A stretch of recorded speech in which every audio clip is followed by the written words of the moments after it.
Yeah, I didn't even think about that until I was driving here tonight, and then Larson, right. I was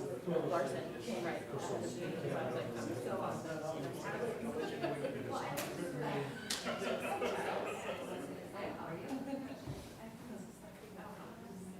I would just put yourself, and if you have any sources of funds, if you want, I just go back and do, if you need something. Yeah, wait till you meet your next, kind of interested in person. We'll go and get this meeting started tonight with a Pledge of Allegiance. I pledge allegiance to the flag of the United States of America and to the republic for which it stands, one nation, under God, indivisible, with liberty and justice for all.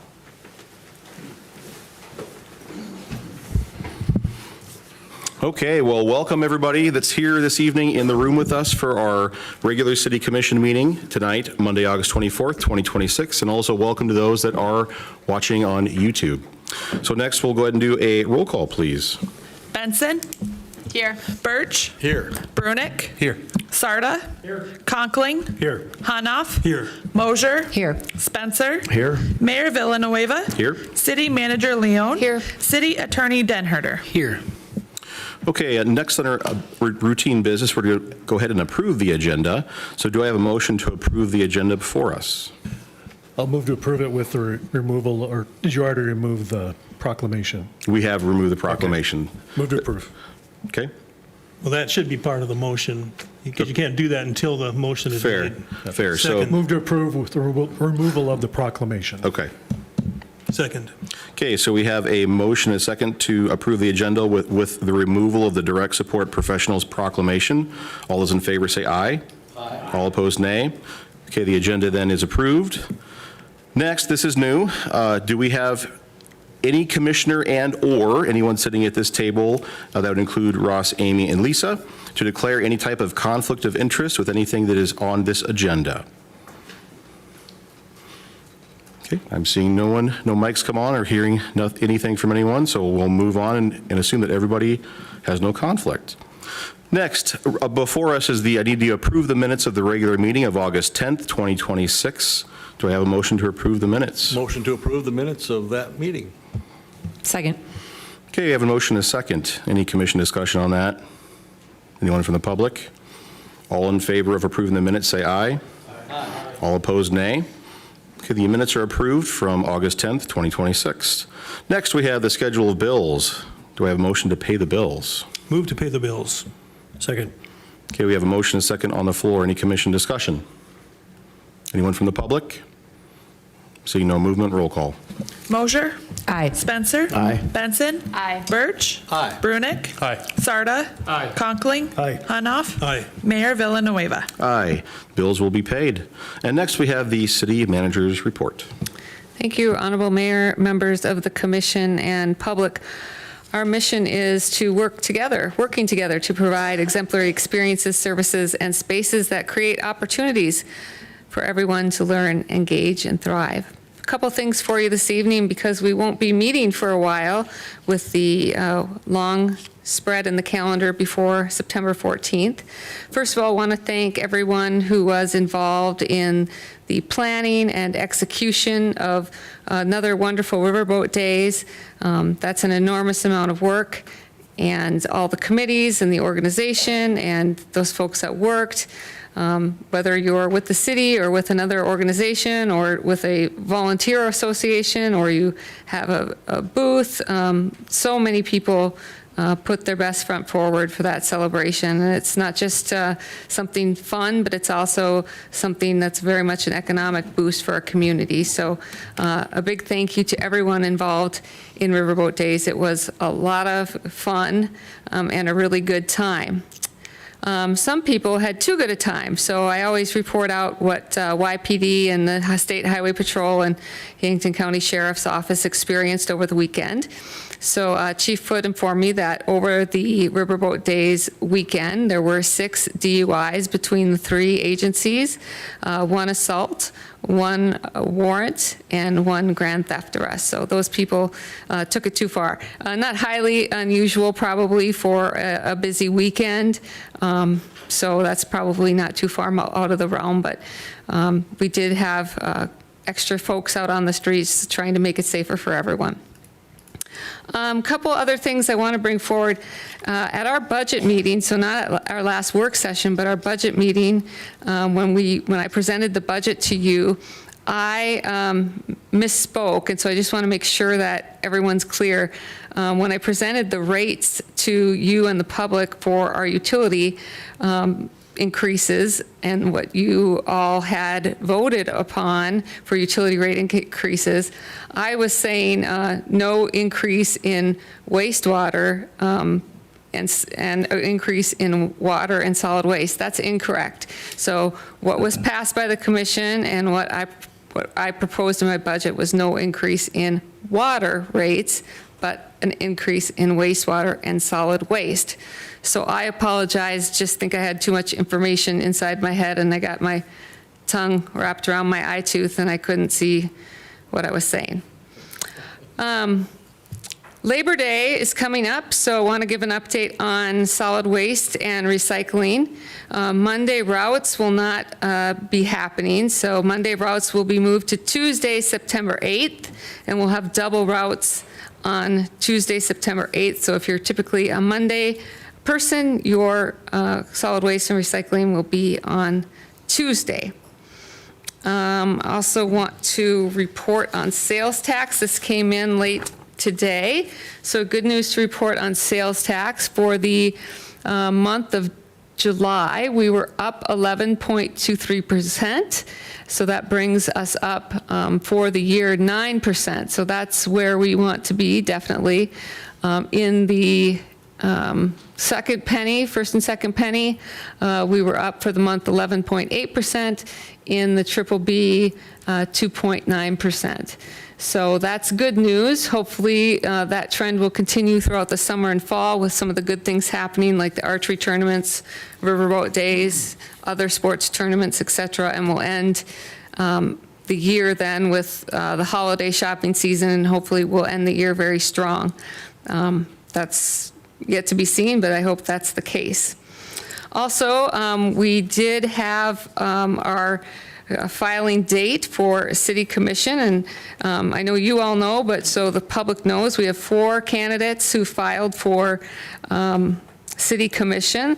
That's Brian Hunhoff, Ben Brunick, Sam Hummel, and Charlie Gross. So campaign season has started, and we will have our election in November this year. So you'll be seeing things coming forward now with our election, which will be run congruent with the general election in November.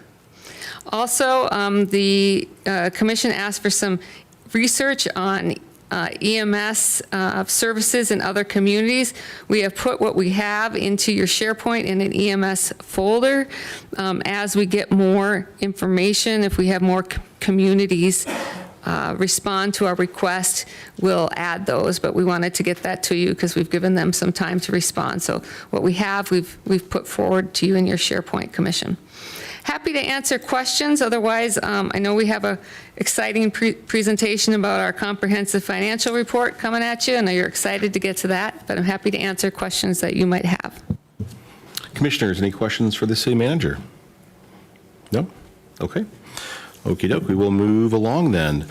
Item number 7 under routine business. This is the time for the public to address the city commission for anything that is not on this agenda.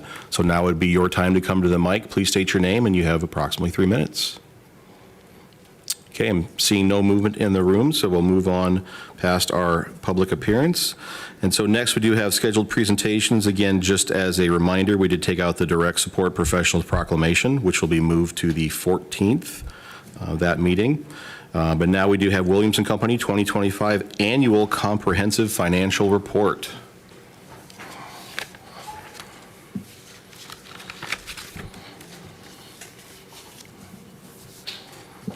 All right. So as Lisa passes those out for me, I'll introduce myself. And you may have gotten electronic copies, I'm not sure, but here comes the bound ones, kind of hot off the presses here, but I apologize for that. My name's Graham Forbes. For you those who've been on the board for a while, probably recognize me. I've done this a few times now, but yeah, so I'll spend a few minutes and kind of hit a few high points on the annual financial report for the year ended December 31, 2025 here. But I'll try and keep things fairly brief, but would be more than happy to answer any questions or hit on any points of interest or things of that nature that the commission or Lisa or anybody would like me to. That would be great. But and also too, I'd like to thank Lisa and her staff for all the assistance they give us in putting this together. It's one of those things, you finish one year and it's a couple months off and then you start all over again, it feels like. And I know it's a lot of work for them to put all this information together to put together this 90-some page document, as well as provide us all the information we need to actually audit or test the financial statements. And it's a lot we put on them, and they always respond with smiling faces and get us things quickly, and or at least smiling most of the time anyway, I think. So, but we really appreciate their efforts. So with that being said, like I said, I'll hit a few high points, and the first one is on page 1, which is our independent auditor's report. And this is kind of the meat and potatoes of the whole engagement, where we put our opinion on this set of financial statements. So in the second paragraph there, you'll see that we state that in our opinion, based on our report, and we do reference the report of others, these financial statements, you do require the Yankton Housing and Development Commission. Those financials are included in here as well because they're what's considered a component unit of the city. And housing gets audited by a different set of auditors, but we reference their opinion on that audit. So that's why it says in our opinion and the report of other auditors that these financial statements are fairly presented in all material respects. So that's a clean, if you will, or unmodified opinion, no modifications, disclaimers, adverse opinions, none of those things that we don't want. We had none of those. So good news there. And then quickly, starting on page 4, again, if you've heard this spiel before, you've heard me say this, but that's where the management discussion and analysis comes into play. And just like it sounds, it's discussion and analysis by city staff, by management, and it compares a lot of, in this case, 2024 information to the calendar 2025 information, and then city staff puts together a lot of information kind of talking about why some of those fluctuations did happen from year to year. And it's a good, if you don't want to flip through all 90 pages, but want to kind of get a feel for where was the city at compared to last year, that management's discussion analysis is a great spot to get started with that. So very useful there. I think the next thing I'll quickly point on is page 18, and that's where we get into the financial statements. And on page 18 is a statement of revenues, expenditures, and changes in fund balance for the governmental funds. The governmental funds, probably the easiest way to explain, are everything that's not a enterprise fund. Our enterprise funds are our water, sewer, solid waste, those things, where we charge users for the service, where kind of everything else are our governmental funds, and the main one being the general fund, of course. And then so the other major funds by calculation are some of the TID funds and the Special Capital Improvement Fund. And as you'll see kind of towards the middle of the page there for the general fund, the net change in fund balance was a slight decrease of about $360,000, which, I would consider a pretty stable year, which I think kind of what the budget was directing towards. And so $360,000 decrease on a nearly $20 million budget, I think is a pretty stable year in most opinions. And so nothing out of the ordinary, unexpected for sure there. You will see the Special Capital Improvement Fund, which is the column right next to the general fund, did show about a $1.7 million increase. There again, that fund does fluctuate based on timing of projects, and funds will accumulate and get spent down and vice versa. And so nothing out of the ordinary on that front either. Then I will just quickly comment on like TID number 5 and TID number 11 there. That presentation does look a little unusual, and that's new here just in the last few years. There's a calculation that determines what funds are major, which ones aren't. It's out of the city's hands, it's out of my hands. There's a calculation that says, based on these calculations, what's major. And so TID number 5 and TID number 11, for example, in previous year had been a major fund by calculation, and in 25 were not. So this is the required presentation to move them out as a major fund, and then they'll show up in their own detail in a combining non-major schedule farther back that we'll see as we keep flipping here. So that it's a little confusing and a little bit different presentation, so I wanted to point that out. But otherwise, in the governmental funds, again, nothing unexpected or out of the ordinary in those funds at all. And then quickly, page 22 and 23 is a similar set of statements, only now for the enterprise funds or the proprietary funds. So that's where our water, wastewater, joint powers, and then some non-major enterprise funds get presented and show the results for calendar year 2025 there. And similarly, nothing out of the ordinary, unexpected, towards the bottom 2/3 of the page there, the net change in net position, you'll see water, wastewater, water, a modest increase, wastewater, a significant increase. However, as you go up a couple lines, you'll see capital grants and contributions of a little over $18.5 million. As you guys are well aware, there's been a large expenditure of some of those federal dollars here the last couple of years, and that's a reflection of that, those dollars getting spent towards the wastewater project there. So is what's kind of a major player in how those numbers are shaken out. But otherwise, and then there again, nothing unusual or unexpected, just kind of how those grant dollars being spent are reflected on those statements. So otherwise, from there, we jump into the notes. The financials start on page 26.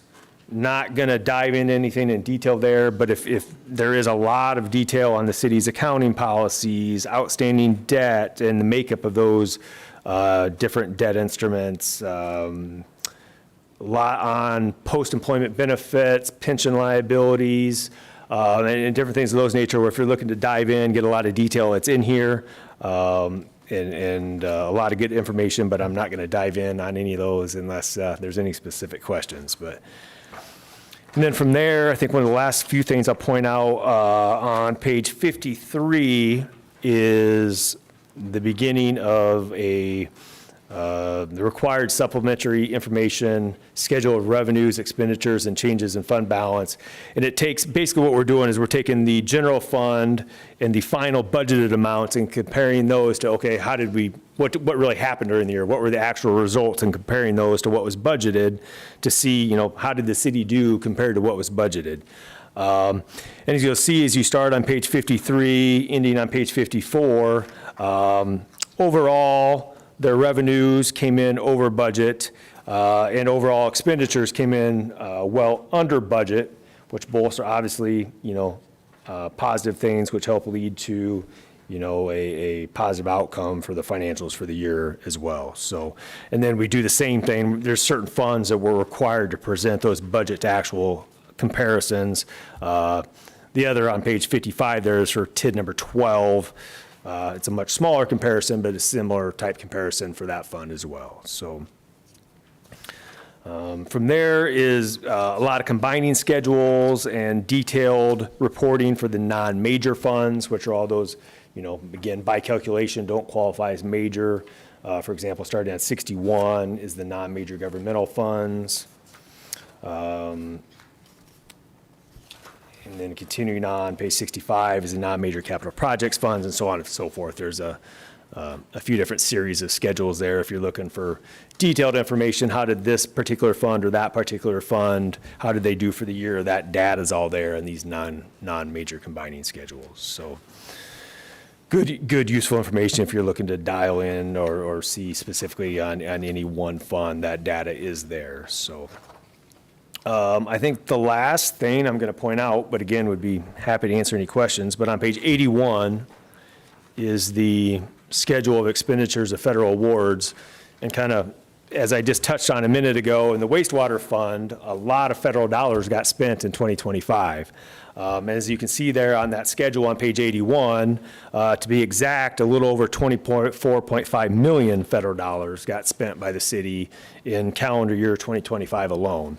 And so what that means is any government that spends over $1 million in any one fiscal year is required to undergo single audit testing, which is greater testing above and beyond a normal audit that involves testing that for compliance with the federal guidelines and regulations that come with those federal dollars, which I'm sure, as you all know, there's a lot of those compliance items that come with those federal dollars.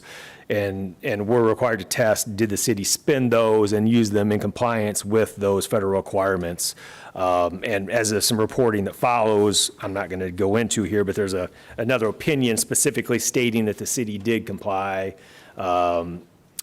and with no reportable compliance issues whatsoever with those federal dollars that were tested. So great news there. But yeah, I just want to point out that, that's a significant amount of dollars. The city typically does have a single audit requirement each year, but to spend 24 million in one year is quite above normal dollars, but that's great news for the city. So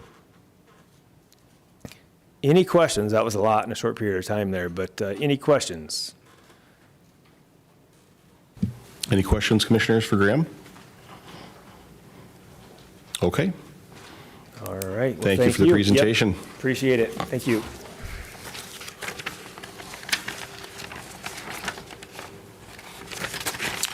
Okay, that concludes our scheduled presentations for this evening. Thank you for that, Graham. We appreciate your time. Next, we do have some consent items on the agenda. We have two consent items, and it sounds like those are introductions. One is to establish a public hearing for retail on-off sale wine and cider line license application. Recommended the City Commission set Monday, September 14th, 2026 as the date for public hearing for new application for retail on-off sale wine and cider license from United Lofts, LLC, doing business as the United Venue, LLC, owner Althea C. Higgins, located at 335 Walnut Street.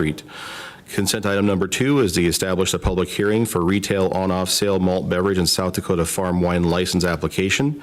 It is recommended the City Commission set Monday, September 14th, 2026 as the date for a public hearing for a new application for retail on-off sale malt beverage and South Dakota farm wine license from United Lofts, LLC, doing business as the United Venue, LLC, owner Althea C. Higgins, located at 335 Walnut Street. Do I have an introduction for each of those?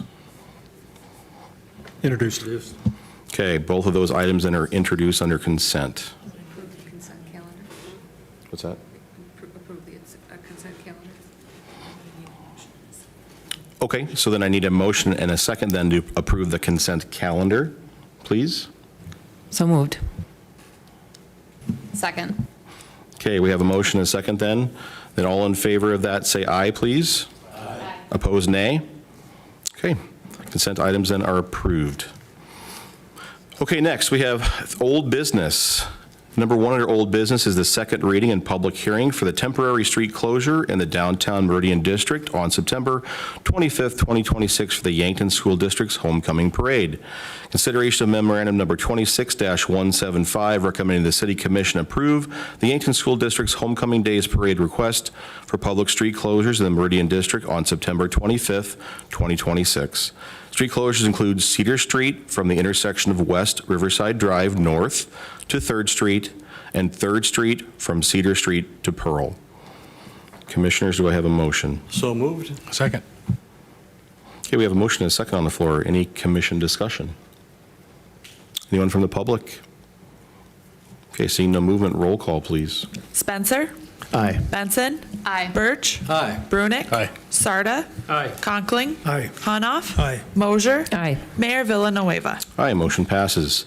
Then item number 2 under old business is the second reading and public hearing for temporary street closure in the downtown Meridian District on October 10th, 2026 for the Yankton School District's March to the Meridian Parade.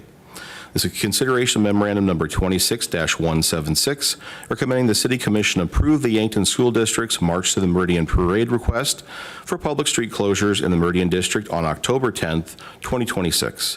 Street closures will include Walnut from 2nd Street to 3rd Street and 3rd Street from Walnut Street to Pearl Street. Commission, do I have a motion? So moved. Second. Okay, we have a motion and a second. Any commission discussion? Anyone from the public? Roll call, please. Benson. Aye. Birch. Aye. Brunick. Aye. Sarda. Aye. Conkling. Aye. Hanoff. Aye. Mosier. Aye. Spencer. Aye. Mayor Villanueva. Aye, motion passes. Next, under new business, we do have consideration of the 2026 financial audit report. Consideration of memorandum number 26-177, recommending the City Commission make a motion to approve the 2025 City of Yankton Annual Comprehensive Financial Report as presented by Williams and Company, PC. Commission, do I have a motion? Move to approve as presented. Second. Okay, we have a motion and a second on the floor. Any commission discussion? Seeing no mics come on, anyone from the public? Seeing no movement, roll call, please. Birch. Aye. Brunick. Aye. Sarda. Aye. Conkling. Aye. Aye. Hanoff. Mosier. Aye. Spencer. Aye. Benson. Aye. Mayor Villanueva. Aye, motion passes. Okay, we're on to item number 2, transient merchant license. This is consideration of memorandum number 26-178, recommending the City Commission approve the application for a transient merchant license received from Kalen Bohr, doing business as the Thrifty Hippie, 408 Cedar Street, Yankton, South Dakota, 57078, from August 25th, 2026 to September 25th, 2026, to sell vintage and handmade items located at 408 Cedar. Commission, do I have a motion? So moved. Second. You have a motion and a second. Any commission discussion? Anyone from the public? Seeing no movement, roll call. Brunick. Aye. Sarda. Aye. Conkling. Aye. Hanoff. Aye. Mosier. Aye. Spencer. Aye. Benson. Aye. Birch. Aye. Mayor Villanueva. Aye, motion passes. Item number 3, tuition reimbursement agreement. This is consideration of memorandum number 26-179, recommending the City Commission authorize the city manager and police chief to execute the attached tuition reimbursement hiring and retention incentive agreement with a prospective certified police officer not to exceed $12,000. Commission, do I have a motion? So moved. Second. Okay, I have a motion and a second. Commission, any questions or comments? Yes, Commissioner, go ahead. Yeah, I will vote against this. I voted against this in the past, not based on the fact that I'm opposed to tuition reimbursement. I just don't agree with the thought that we need to keep the names of the recipients concealed. In terms of just simple transparency, I think we should reveal someone if we're going to give money to them. Okay, thank you, Commissioner. Yes, Commissioner, go And ahead. just to clarify for the public, there is a catch to this if they don't fulfill, if you mind explaining that? Maybe we should have some explanation, what we can on this, if we could, please. Yes, so in this case, so the public is aware, we have a potential candidate who is going through law enforcement training and was not able to participate in the Build Dakota Scholarship Program, which we have used in the past, where the city would pay for the tuition, and they would then come and work for our agency and be obliged to work for us for 3 years. So this very much sort of mirrors that program, and we have identified an individual who would like to participate, and so we created, Ross created something similar as the Build Dakota, sort of a more local Build Dakota, and respectfully, if, I don't know, Commissioner Honoff, if this changes your mind. In this case, the candidate is a conditional hire. They have not completed yet their background check and physical exam, so they're not, this is a condition based upon finalization of those things as well. So in this case, we wouldn't reveal the information of the name anyway, but understanding that where you're coming from as well. So if the employee doesn't complete the commitment to our agency, they do have to pay that back on a prorated basis. Also, the rate of reimbursement depends upon the academic achievement. So there's a certain rate for A- or above, B- to B+. So the individual can't just go through school and play video games and just still get the 100% reimbursement. They do have to perform in order to get the full reimbursement. So similar to something we've done in the past with other departments, we do have a difficult time identifying folks still to join our department, stay in our department. And it does take about a year once they commit to us to get them trained and get them on the streets and get them on their own. So right there is a third of that time. And so any time that we can get someone interested and get them to commit, we like to do that when we know they're a good candidate and we have a lot of good reason to think this person would be a very good fit for our agency. Thank you. Okay, yes, Commissioner, go ahead. Amy, can you also clarify for the public the procedure for an employee to get that? Because it's not just any employee that can just decide to submit a tuition bill, right? There's checks and double checks on ensuring that the supervisor is aware and has approved it. They have to take required classes. If you could kind of just, because that also I think is a good for the public to know. And Sure. So in this case, we're using this as a recruitment incentive. But if somebody wants to utilize the tuition reimbursement, we ask that they talk to their supervisor about what it is they're looking for tuition reimbursement for. Is it a completion of a degree? Is it an additional course? Is it perhaps maybe a second language or compensation for a concentration in a certain language? Again, the ones we have done, they're always a base scale based on your grade average that you get, and there's always a clawback that they have to repay if they don't stay then with the department. We like to know the year ahead of time so that these opportunities can be budgeted for, and they also have to be relevant to what we're doing here at the city. So you don't get to go take, basket weaving or, underground scuba diving or something like that. You have to have something relevant to the work we're doing or the work you're doing to have that approved. So we have done some, maybe 4 or 5, I would say, since the program was started, but we do hope it's a way we can retain employees and also give them an ability to grow when they have some potential to grow maybe into a leadership in their department, or maybe they want to move into a different department and just don't have the right credentialing. So we've seen some success with it already.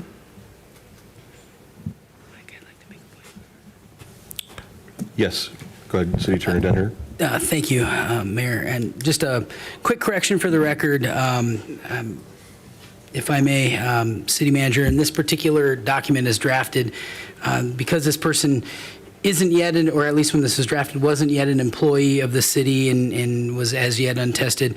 This was drafted so instead of a clawback if they don't stay, this one is drafted so that each year of employment, they would get a pro rata portion of that reimbursement. So they would have to actually earn out the time to get the full reimbursement rather than having to try to pull some of that back. So just a point of clarification with this particular agreement. Thank you, City Attorney. Yes, Commissioner, go ahead. I've stated this before also. I have sympathies with Commissioner Hunoff's statement of transparency. My point before, as is now, is that I think that's something that we should have a discussion about, and whether or not we want to, whether or not we choose to do that. I don't want to hold this hostage over by voting no. So I will be voting for this, but I do sympathize and I do have similar viewpoint as Commissioner Hunoff does. Okay, and that's something then you could put under future business, Commissioner, if you should choose to. Okay, anyone else? Any other commissioners have anything else? Okay, so we have a motion and a second on the floor. Commissioners, if you have nothing else, anyone from the public have anything? Okay, roll call, please. Sarda. Aye. Conkling. Aye. Hunoff. No. Mosier. Aye. Spencer. Aye. Benson. Aye. Birch. Aye. Brunick. Aye. Mayor Villanueva. Aye, motion passes. Okay, next we have item number 4. This is an introduction and first reading of 2027 Budget Appropriation Ordinance number 1109.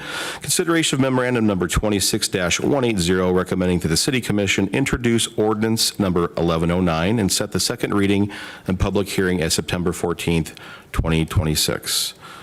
Do I have an introduction? Introduced. Thank you. Okay. Moving on, we have future business. This is a time for a commissioner to put anything on a future business agenda if they'd like to. So now would be the time to do that. No? Okay. Okay. All right. Okay, and then right now I would take a motion then to adjourn the meeting of August 24th, 2026. So moved. Okay, so we have a motion and a second to adjourn. All in favor say aye. Aye. All opposed nay. We are adjourned. Thank you all.